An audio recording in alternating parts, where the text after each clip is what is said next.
नमस्कार दोस्तों, आप सबका स्वागत है मेरे YouTube चैनल के ऊपर जिसका नाम है प्रॉफिटेबल ट्रेडर। दोस्तों, यहाँ पर हम इस वीडियो के अंदर चर्चा करेंगे कुछ रीज़न्स की और पता लगाएंगे कि मार्केट जो चल रहा है वो क्यों चल रहा है। आपको ये भी बताऊंगा इस वीडियो के अंदर कि क्या ये सही समय है लॉन्ग टर्म इन्वेस्टमेंट का, और आपको ये भी बताऊंगा कि अगले हफ्ते मार्केट किस तरीके से बिहेव कर सकता है। तो ये हमारा टोटली एक लर्निंग पॉइंट ऑफ व्यू से बहुत इम्पॉर्टेंट वीडियो है आप सब लोगों के लिए। तो इस वीडियो को लास्ट तक ज़रूर देखिएगा, और मैं यहाँ पर जो भी बातें करूँगा वो सारी लॉजिकल बातें करूँगा और आपको डाटा पॉइंट्स के ऊपर वेरीफाई करके भी दिखाऊँगा। मैं कभी भी कोई भी हवा में बातें नहीं करता हूँ किसी भी पॉइंट ऑफ टाइम के ऊपर। मैं आपको जो भी वीडियो बना के भेजता हूँ वो डाटा पॉइंट्स के साथ बना के भेजता हूँ, और साथ में आपको वो सिखाता भी हूँ कि वो डाटा पॉइंट्स आप खुद से कैसे कैप्चर कर सकते हो, उस डाटा पॉइंट का एनालिसिस आप कैसे खुद से कर सकते हो। तो वो चीज़ भी आपके लिए जाननी ज़रूरी है अगर आप एक सीरियस लर्नर हैं। तो अगर आप सच में मार्केट को समझना चाहते हैं तो आपको डाटा पॉइंट्स और उनका इफ़ेक्ट जानना बहुत ज़रूरी है। अगर आप केवल बिना सीखे ही करोड़पति बनना चाहते हैं मार्केट से, तो ये वीडियो को आप स्किप कर सकते हो और डिसलाइक भी कर सकते हो। ये वीडियो आपके लिए बिल्कुल भी नहीं है, और आप इस चैनल को अनसब्सक्राइब भी कर सकते हो। लेकिन अगर आप सच में ही कंसिस्टेंट बेसिस के ऊपर प्रॉफिट कमाना चाहते हैं और आप समझना चाहते हैं कि स्टॉक मार्केट एक्चुअली में क्या है, तो इस वीडियो को लास्ट तक ज़रूर देखिएगा। ये वीडियो आपको बहुत अच्छा एक तरीका बताएगी कि किस तरीके से मार्केट को आप समझ सकते हो मीडियम टर्म के अंदर, शॉर्ट टर्म के अंदर और इंट्राडे बेसिस के अंदर। ये मैं आपको तीनों पॉइंट ऑफ व्यू सिखाऊंगा इस वीडियो के अंदर, दिखाऊंगा भी, प्रूव करके भी दिखाऊंगा। ठीक है, तो दोस्तों यहाँ पर जो है हम चलते हैं अपने लास्ट वीडियो के अंदर। जो हमने लास्ट वीडियो में चर्चा की थी, लास्ट वीडियो के अंदर हमने ये वाली चर्चा की थी। यहाँ पे मैंने साफ साफ बताया भी था कि ये एक स्पेकुलेटिव अपमूव है और ये एक बुलिश फेस की एंट्री बिल्कुल भी नहीं है। और इसके जो रीज़न्स हैं, आप वो रीज़न्स मैंने आपको यहाँ पे बता भी दिए थे, और आप स्पेकुलेटिव मूव जो है कैसे समझेंगे, कैसे उसको आइडेंटिफाई करेंगे, ये मैंने आपको कल वाली वीडियो जो पोस्ट की थी उसके अंदर भी बता दिया है। तो ये आप अगर सीरियस लर्नर हैं, स्टूडेंट हैं मार्केट के, तो आप इस वीडियो को देखिए। इस वीडियो का लिंक जो है ये वीडियो एक्चुअली मैंने कल ही पोस्ट किया है। इसका वीडियो को लिंक जो है आपको ऊपर आई बटन के अंदर मिल भी जाएगा। तो दोस्तों, अगर अभी तक आपने हमारे चैनल को सब्सक्राइब नहीं किया तो प्लीज़ चैनल को सब्सक्राइब कीजिएगा और बेल नोटिफिकेशन को दबाना बिल्कुल मत भूलिएगा, ताकि कोई भी वीडियो यहाँ पर अपलोड होती है तो उसकी नोटिफिकेशन आपको तुरंत अपने ईमेल या ऐप के ऊपर मिल जाए। चलिए दोस्तों, अभी हम चलते हैं निफ्टी 50 के ऊपर, और अगले हफ्ते का जो व्यू है उसको बताने से पहले मैं आपको एक छोटी सी बात बताना चाहूँगा। अगर आप एक स्टूडेंट हैं, मार्केट को सीखना चाहते हैं, तो वो सबसे पहले मैं आपको एक आगाह करना चाहता हूँ कि मैं बियरिश क्यों हूँ मार्केट को लेके, और मैं डाटा पॉइंट्स के ऊपर उसको प्रूव भी कर दूँगा। ठीक है, तो यहाँ पर बुलिश होने के क्या रीज़न होंगे वो भी मैं आपको अभी प्रूव कर सकता हूँ। ठीक है, हम केवल और केवल प्रूफ की बात करते हैं। तो यहाँ पर जो आप गूगल के ऊपर जाइए, सबसे पहला काम कीजिए, आप गूगल के ऊपर जाइए, खुद अपने सिस्टम के ऊपर जाइएगा, और यहाँ पर आप PE ratio and EPS, earning per share, PE ratio and EPS मतलब earning per share of Nifty 50 type कीजिएगा और एंटर मारिएगा। तो आपको ये एक बहुत सारे आपको पेज खुलेगा। तो बहुत सारी जो वेबसाइट हैं आपको यहाँ पे मिलेगी देखने को। आप पहली वाली जो वेबसाइट है उसके ऊपर ही क्लिक कीजिएगा। ये मैंने इसके ऊपर क्लिक किया। ये जो बात मैं आपको समझाने जा रहा हूँ कि ये आपको बहुत ही इम्पॉर्टेंट बात है, और आपको प्रूफ भी हो जाएगा कि यहाँ पर मैं क्या समझाने जा रहा हूँ। यहाँ पर देखिए, ये पेज खुल जाएगा आपके सामने, और यहाँ पे निफ्टी का प्राइस भी लिखा हुआ है। स्पॉट प्राइस जो है 10,607। ठीक है, और दोस्तों यहाँ पर जो है निफ्टी 50 का अर्निंग पर शेयर ईपीएस का बारे में इन्फॉर्मेशन दिया भी हुआ है। अर्निंग पर शेयर निफ्टी 50 का अभी फ़िलहाल 381 चल रहा है, और यहाँ पर 78 जो है पीई रेशियो चल रहा है निफ्टी 50 का, ठीक है। और दोस्तों यहाँ पर जो है अर्निंग पर शेयर और ईपीएस यानी कि दोनों का यहाँ पर डेफिनेशन भी दिया हुआ है, और आप यहाँ पे इसको समझ भी सकते हैं कि ये होता क्या है। अर्निंग पर शेयर क्या होता है कि अर्निंग पर शेयर अगर इंक्रीजिंग मोड के अंदर होता है तो समझ लीजिएगा वहाँ पे जो निफ्टी 50 के अंदर जो भी स्टॉक्स लिस्टेड हैं वो सभी कंपनीज जो हैं प्रॉफिटेबल हैं, और वो एक इंक्रीजिंग मोड के अंदर अगर अर्निंग पर शेयर है तो डेफिनेटली बहुत अच्छा कर रही हैं कंपनीज़ और उनका प्रॉफिट जो है इंक्रीजिंग मोड के अंदर है। लेकिन अगर अर्निंग पर शेयर डिक्रीज़ होता है तो डेफिनेटली वहाँ पर लॉस के अंदर हैं कंपनीज़, वहाँ पे प्रॉफिट नहीं कमा पा रही हैं और वहाँ पर उस कंपनीज़ के अंदर कोई प्रॉब्लम चल रही है। तो दोस्तों अभी हम दोनों के बारे में चर्चा करेंगे। और पीई रेशियो जो होता है वो होता है प्राइस अर्निंग रेशियो, ठीक है। तो दोस्तों ये अभी हम इसको चार्ट्स के ऊपर भी देख लेते हैं। आप इसको स्क्रॉल डाउन करोगे तो आपको ऐसा चार्ट दिखेगा। तो दोस्तों यहाँ पर क्या है, आप देख सकते हो कि यहाँ पर अर्निंग पर शेयर निफ्टी 50 है और पीई रेशियो निफ्टी 50 है, ठीक है। दोनों को हम यहाँ पे चेक करेंगे और इसकी डेफिनेशन आपको ऊपर मिल ही रही है, ठीक है। तो दोस्तों यहाँ पर मैं आपको एक सावधानी उन लोगों के लिए बताना चाहता हूँ, उन लोगों को वार्न करना चाहता हूँ यहाँ पे जो लोग इस वक्त बहुत उतावले हैं और जो लोग यहाँ पर बहुत ज़्यादा बेचैन हैं कि भाई मार्केट बॉटम आउट हो चुकी है और मार्केट के अंदर हमको लॉन्ग टर्म इन्वेस्टमेंट करना चाहिए। तो यहाँ पर मैं आपको इस चीज़ को प्रूव करके दिखाऊंगा अभी के अभी, और आप खुद समझ सकते हैं कि मैं यहाँ पे अवॉइड करने के लिए क्यों बोल रहा हूँ कंसिस्टेंट बेसिस के ऊपर लोगों को लॉन्ग टर्म इन्वेस्टमेंट के लिए। तो दोस्तों यहाँ पर देखिए आप क्या है कि यहाँ पर अर्निंग पर शेयर है और यहाँ पर पीई रेशियो है। तो आप पहले ईपीएस देखिए, ईपीएस जो है कंसिस्टेंटली यहाँ पर अगर हम मंथली बेसिस के ऊपर इस चार्ट को देख लेते हैं तो आपको एक अच्छा व्यू मिलेगा। मंथली बेसिस के ऊपर मैंने यहाँ पे क्लिक कर लिया है और आप देखिए पर मंथ जो है ईपीएस यानी कि पर मंथ आपका ये ईपीएस की जो लाइन है ये नीचे की तरफ जा रही है। हम जो है पिछले कुछ सालों का डाटा ले लेते हैं यहाँ पे, और मैंने इसको स्क्रॉल यहाँ पे जो ईयर्स है वो यहाँ पे मैंने इसको स्क्रॉल डाउन कर दिया। तो अब जो है हमारे पास कुछ सालों का डाटा यहाँ पे है, जो यहाँ पर है 2018 से डाटा 2019 से यहाँ पे डाटा मिलना शुरू हो गया है अपने को। देखिए यहाँ पर क्या हो रहा है कि 24 अप्रैल 2020 मतलब जो लॉकडाउन जिसके आसपास या फिर जो टॉप बना था वो 30 जनवरी के आसपास बना था। तो 24 अप्रैल 2020 23 अप्रैल 2020 से लगातार जो है ईपीएस जो है वो डेफिनेटली गिर रहा है।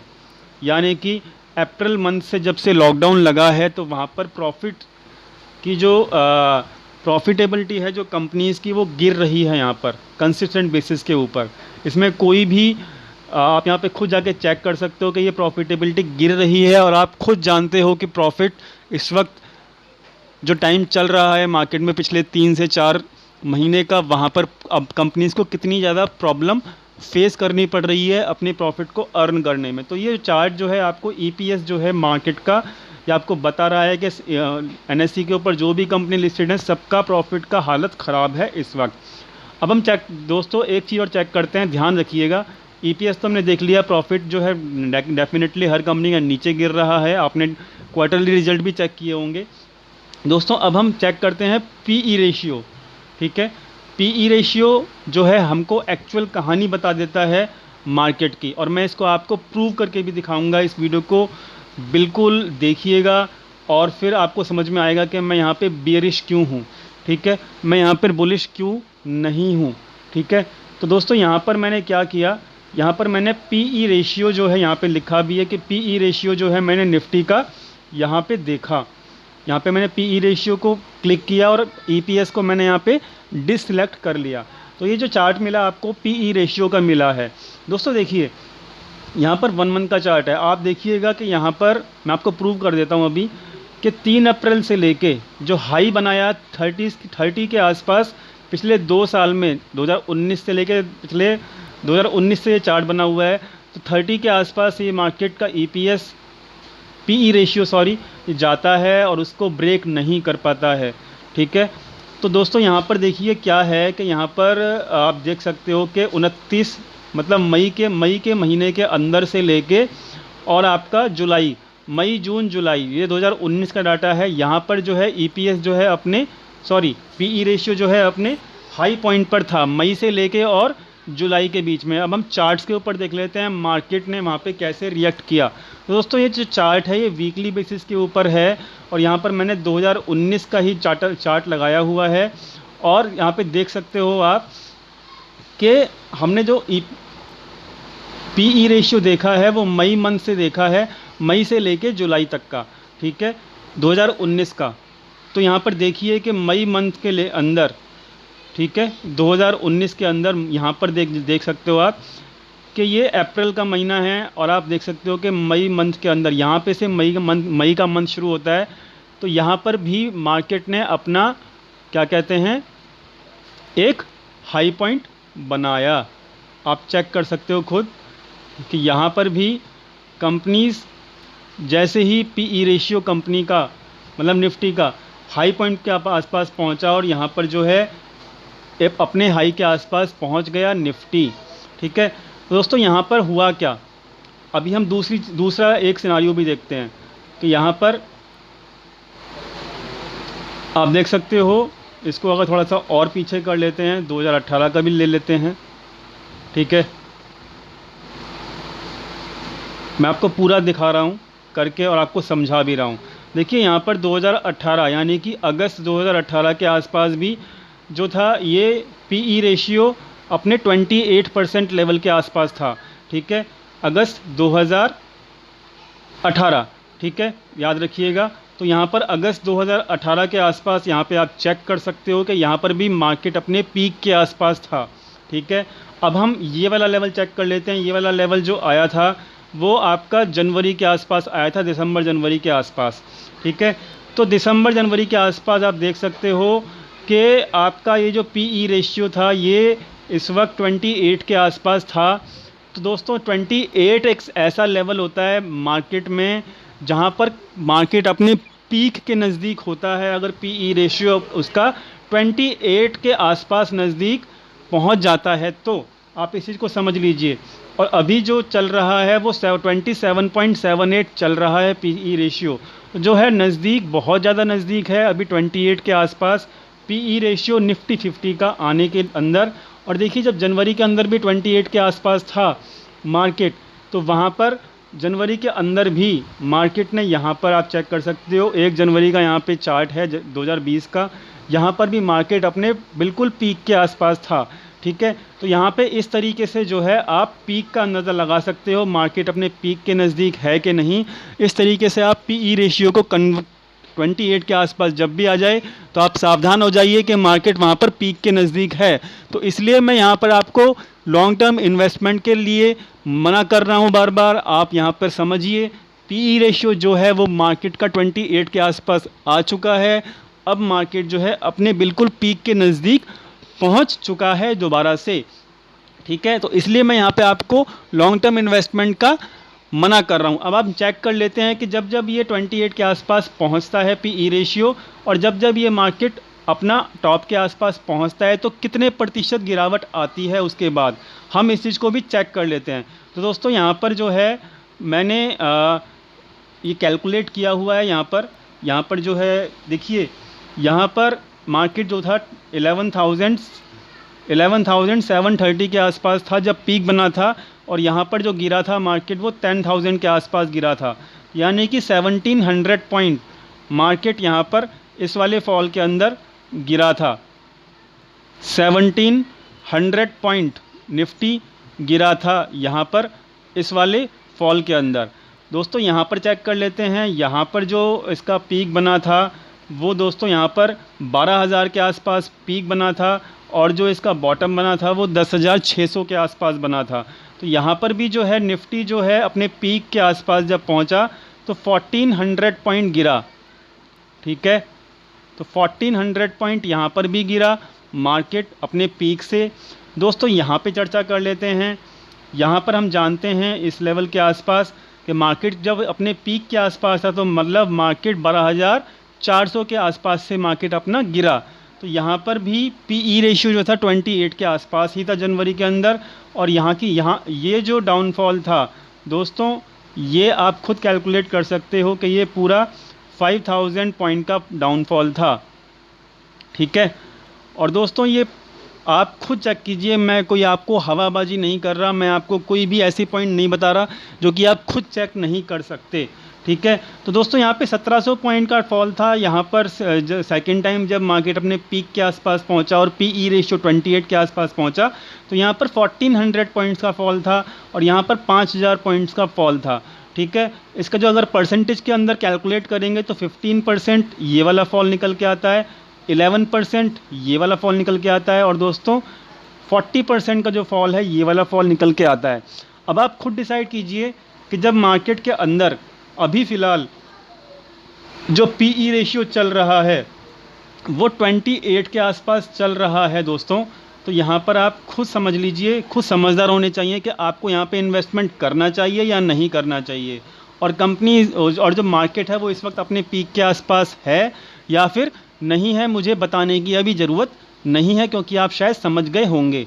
और दोस्तों यहाँ पर मुझे एक्सपेक्टेड है कि जब मार्केट अपने पीक के आसपास पहुँचता है तो दोस्तों यहाँ पर 1500 पॉइंट का कम से कम फॉल हमको हर बार देखने को मिलता है। तो मुझे अब नेक्स्ट फॉल जो आएगा वो मार्केट के अंदर, ठीक है, मुझे कम से कम 1500 पॉइंट का यहाँ पर फॉल निकल के आता है।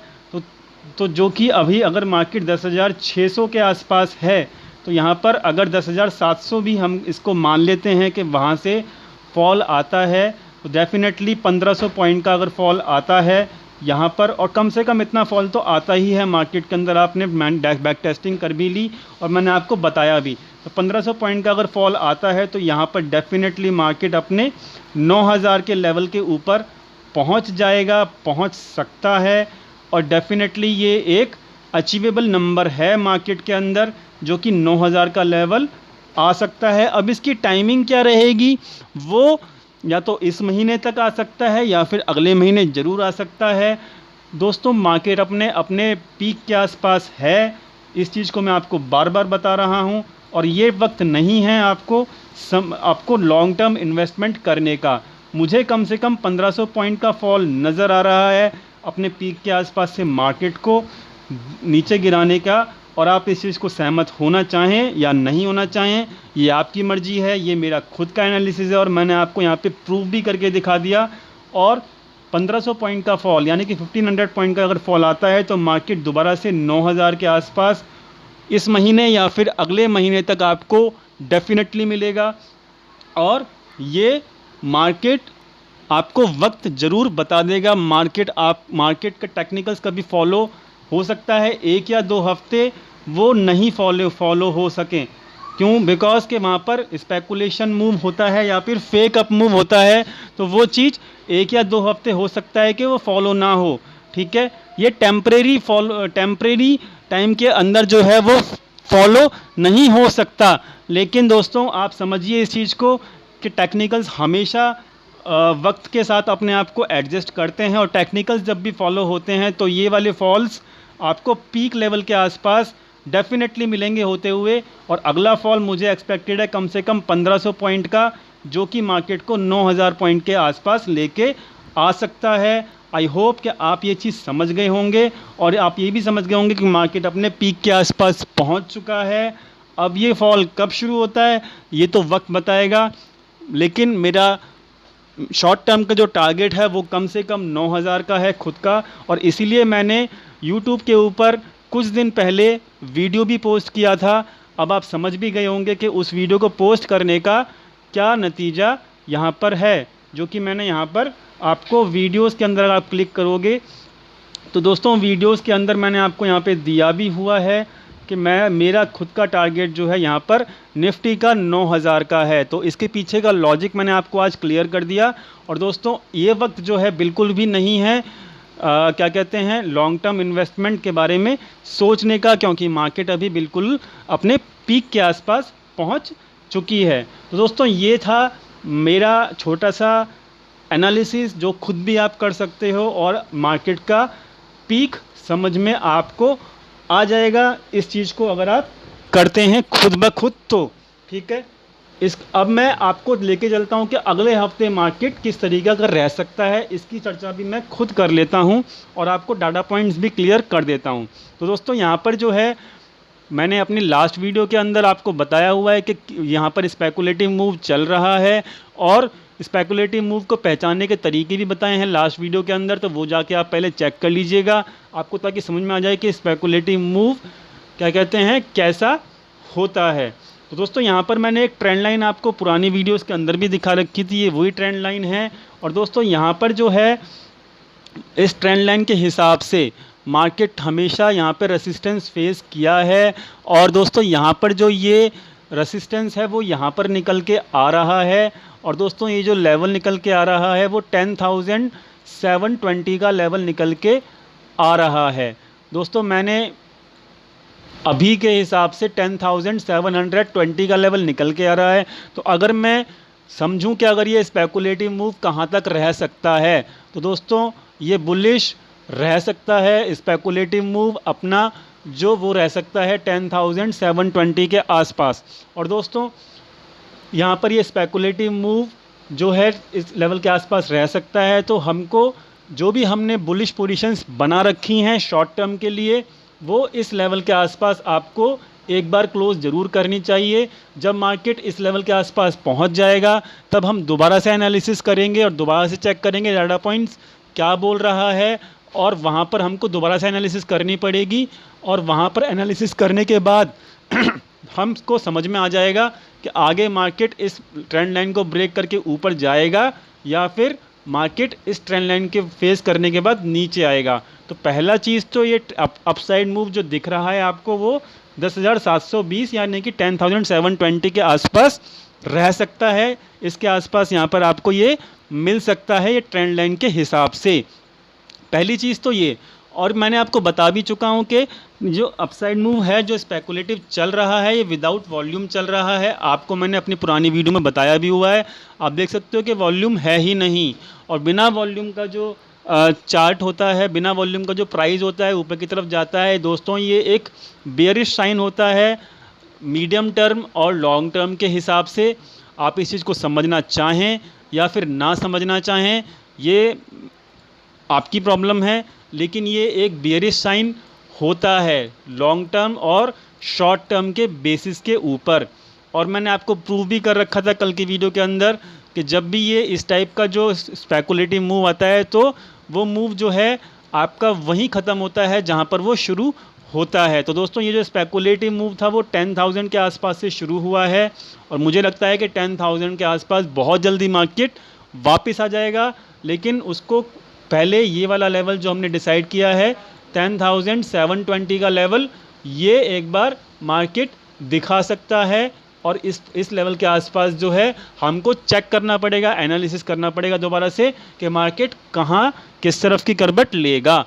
तो दोस्तों वॉल्यूम एनालिसिस जो है बेरिश है, प्राइस एक्शन जरूर बुलिश है, लेकिन उसका जो अप ट्रेंड है वो मुझे लगता है 10,720 तक रह सकता है।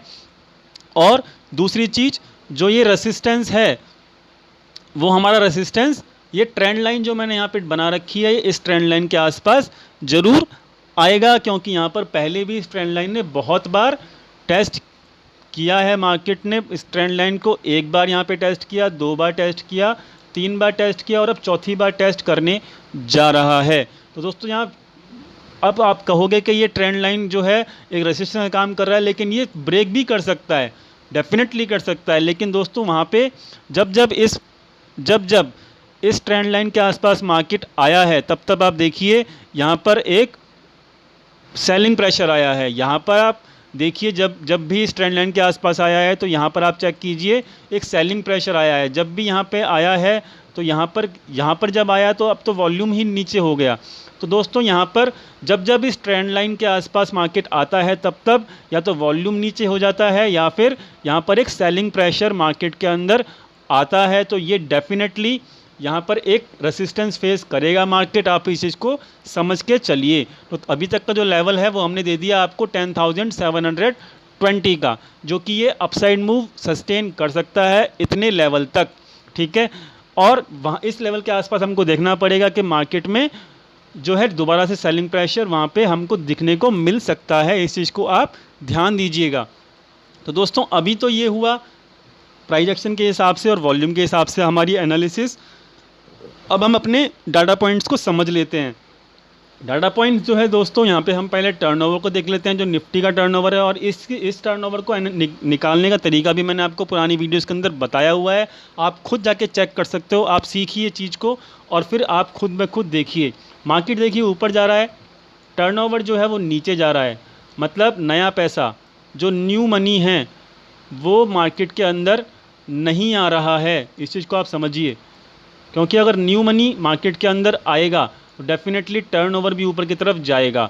टर्नओवर नीचे जा रहा है और प्राइस ऊपर जा रहा है, तो ये एक बियरिश साइन होता है। इस चीज़ को आप समझ के चलिएगा, क्योंकि जो है यहाँ पर नया पैसा मार्केट के अंदर फ्लो नहीं कर रहा है। यहाँ पर टर्नओवर अगर नीचे जा रहा होता है तो वहाँ पर सेलिंग होती है कैश इक्विटी के अंदर। इस चीज़ को आप समझिएगा। और अगर कैश इक्विटी के अंदर सेलिंग हो रही है तो इसका मतलब ये है डेफिनेटली कि मार्केट को जानबूझ के ऊपर की तरफ रखा जा रहा है और वहाँ पर कोई बड़ा प्लेयर जो है अपना इक्विटी को सेल कर रहा है। ठीक है, इक्विटी को वहाँ पर कोई बड़ा प्लेयर जानता है कि अब मार्केट जो है वहाँ पर अपने पीक के आसपास पहुँच चुका है। और दोस्तों बड़े प्लेयर्स बहुत स्मार्ट होते हैं, वो पीक के आसपास अपने इक्विटी को हमेशा सेल करते हैं। और यहाँ पर डाटा पॉइंट्स भी यही बता रहे हैं कि यहाँ पर रेगुलरली मार्केट को ऊपर इसलिए रखा जा रहा है क्योंकि वहाँ पर वो लोग अपने इक्विटी को सेल कर रहे हैं। ठीक है, तो दोस्तों ये मेरे को बताने की ज़रूरत नहीं है, डाटा पॉइंट्स खुद बता रहे हैं। और अभी हम डाटा पॉइंट्स चेक भी कर लेते हैं इक्विटी क्या बता रही है। तो उसके लिए हमको यहाँ पर आना पड़ेगा। दोस्तों यहाँ पर देखिए कंसिस्टेंट बेसिस के ऊपर मार्केट तो ऊपर जा रहा है। आप यहाँ पर चेक कर सकते हो कि मार्केट डेफिनेटली 10,300 से 10,600 की तरफ आ गया। मार्केट 300 पॉइंट ऊपर गया। लेकिन यहाँ पर देखिए इक्विटी कैश का जो डाटा है वो डेफिनेटली पूरे हफ्ते का जो है इक्विटी कैश के अंदर बड़े प्लेयर यानी कि जो एफआईआईज़ हैं वो यहाँ पर रेगुलरली अपनी इक्विटी को सेल ऑफ कर रहे हैं, यानी कि मार्केट को ऊपर लेके जा रहे हैं जानबूझ के डेरिवेटिव सेक्शन की हेल्प से। क्योंकि वहाँ पे डेरिवेटिव सेक्शन में वो लोग अपनी शॉर्ट कवरिंग कर लेते हैं जब भी उनका मन करता है कि भाई वो मार्केट को ऊपर लेके जाना चाहते हैं। तो शॉर्ट कवरिंग जो हुई वो डेरिवेटिव सेक्शन के अंदर हुई पिछले हफ्ते, जिसकी वजह से मार्केट ऊपर चला गया। लेकिन ऊपर लेके जाने का मतलब ये है कि वहाँ पर एफआईआई जो है इक्विटी सेक्शन के अंदर कंटिन्यूसली वहाँ पे सेलिंग करता रहा। तो दोस्तों यहाँ पर नया पैसा नहीं आ रहा है, इस चीज़ को समझ लीजिएगा। कैश फ्लो नेगेटिव है, यहाँ पे ऊपर के लेवल के ऊपर इक्विटीज़ के अंदर सेलिंग चल रही है और मार्केट डेफिनेटली यहाँ पे ऊपर जा रहा है। लेकिन ये एक अपसाइड फेक मूव है, आप इस चीज़ को समझिए और इस चीज़ को आप नोट डाउन करके रखिएगा। यहाँ पर कोई भी सिग्नल नहीं है कि मार्केट में हमको लॉन्ग टर्म इन्वेस्टमेंट के बारे में सोचना चाहिए। और अपसाइड मूव कहाँ तक रह सकता है वो मैंने आपको यहाँ पे क्लियर कर दिया। तो दोस्तों यहाँ पर जो है सेलिंग की जा रही है अपसाइड लाके और विदाउट वॉल्यूम को मार्केट के ऊपर लाया जा रहा है। इसका मतलब शॉर्ट कवरिंग की जा रही है सेगमेंट के अंदर जो कि फ्यूचर का है। और दोस्तों यहाँ पर अब हम चेक कर लेते हैं कि उनकी पोजीशंस क्या है किसी प्लेयर की। तो दोस्तों पिछले हफ्ते की पोजीशंस मैंने यहाँ पे डाली हुई हैं और करंट वीक की जो पोजीशंस उन्होंने जितनी उनके पास अभी बची हुई हैं वो यहाँ पर है। तो दोस्तों यहाँ पर देखिए हुआ क्या है, मार्केट ऊपर क्यों गया, मार्केट जो है वो ऊपर क्यों गया पिछले हफ्ते, इसका एक सिंपल सा रीज़न आपको यहाँ पे क्लियर कट दिखेगा। एफआईआईज़ ने जो 36,000 पोजीशन थी, जो 36,000 पोजीशन थी उनकी फ्यूचर के अंदर, जो कि उनकी शॉर्ट पोजीशन थी, अभी करंट में उन्होंने सारी की सारी पोजीशंस क्लोज कर दी पिछले हफ्ते में और उनका 3700 का इस वक्त लॉन्ग बना के वो बैठे हुए हैं। तो ये लॉन्ग जो है मार्केट को केवल और केवल ऊपर रखने के लिए बनाया गया है और उन्होंने अपनी सारी शॉर्ट पोजीशंस को पिछले हफ्ते में क्लोज कर दिया है, यानी कि शॉर्ट कवरिंग की फ्यूचर्स के अंदर। अब प्रोप्राइटर्स को देख लेते हैं। प्रोप्राइटर्स ने अपनी 25% पोजीशंस को यहाँ पर जो है क्लोज किया और रिटेल ट्रेडर्स ने अपने यहाँ पे लॉन्ग साइड की पोजीशंस क्लोज की, क्योंकि यहाँ पर रिटेल ट्रेडर्स के हमेशा अगेंस्ट चलता है मार्केट।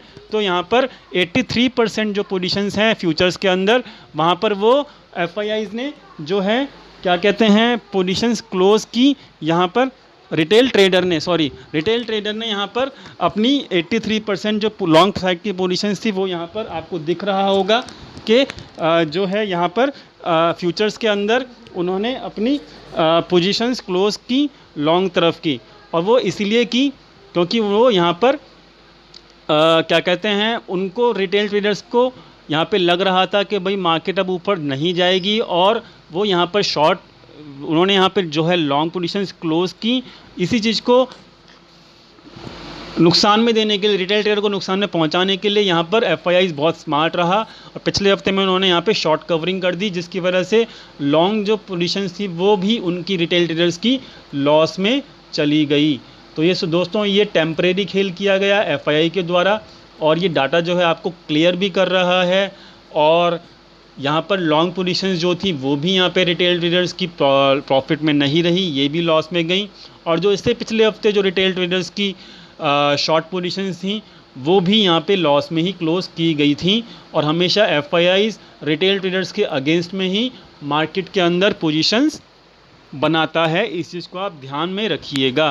तो दोस्तों यहाँ पे आपको क्लियर हो गया होगा इस डाटा को चेक करने के बाद कि अब करंट में उनकी किस प्लेयर की क्या पोजीशंस हैं। तो यहाँ पर बहुत सारी पोजीशंस को क्लोज किया गया पिछले हफ्ते में, और जिसकी वजह से मार्केट जो है अपसाइड गया। लेकिन अब मैंने आपको क्लियर कर दिया है कि मार्केट का अपसाइड जो है 10,720 के आसपास तक रह सकता है, क्योंकि यहाँ पर एक रेसिस्टेंस फेस करेगा 10,720 के आसपास मार्केट, और डेफिनेटली जो है मार्केट यहाँ पर एक सेलिंग प्रेशर दिखाएगा 10,720 के आसपास, इस लेवल के आसपास निफ्टी जो है। और मैंने आपको ये भी प्रूव कर दिया है कि जो प्राइस अर्निंग रेशियो है, यानी कि जो पीई रेशियो है, वो अब 28 के आसपास पहुंचने वाला है, और ये खतरे की घंटी होती है, और इस चीज़ को आप समझिएगा। तो यहाँ पर कोई भी नया इन्वेस्टमेंट मत कीजिएगा दोस्तों। यहाँ पर जो है मेरा व्यू यही है कि अपसाइड मूव जो है मार्केट का वो 10,720 तक रह सकता है, और ये एक स्पेकुलेटिव मूव है, बिना वॉल्यूम का मूव है। और जब ये ट्रेंड लाइन के आसपास मार्केट पहुंचेगा तो वहाँ पर एक सेलिंग प्रेशर मुझको देखने को मिल सकता है, जैसे कि यहाँ पर मिला है देखने को। और जैसे ही यहाँ पे मार्केट पहुँचता है सेलिंग प्रेशर मिलता है, यहाँ पर मार्केट पहुँचता है सेलिंग प्रेशर मिलता है। तो यहाँ पर जब मार्केट पहुँचेगा तो मुझे लगता है कि एक बार दोबारा से सेलिंग प्रेशर देखने को मिलेगा, और मार्केट फिर यहाँ से नीचे गिर सकती है।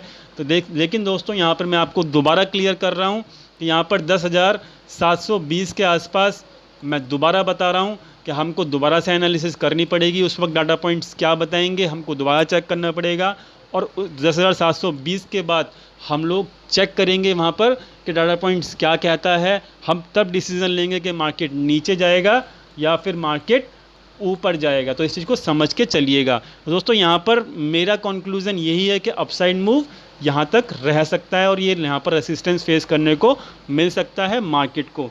तो दोस्तों यहाँ पर इस वीडियो के अंदर आप बहुत कुछ समझ गए होंगे कि मार्केट करना क्या चाहता है, और मार्केट यहाँ पर क्या दिखा रहा है, करने की कोशिश क्या कर रहा है। बिना कैश को बाय किए हुए, बिना इक्विटी कैश को बाय किए हुए भी मार्केट ऊपर जा सकता है।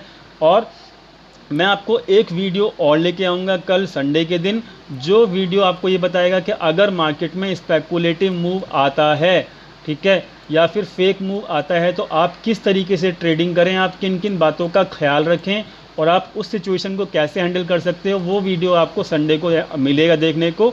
तो कल वो वीडियो पोस्ट होगा, और तब तक के लिए आप अपना ख्याल रखिए।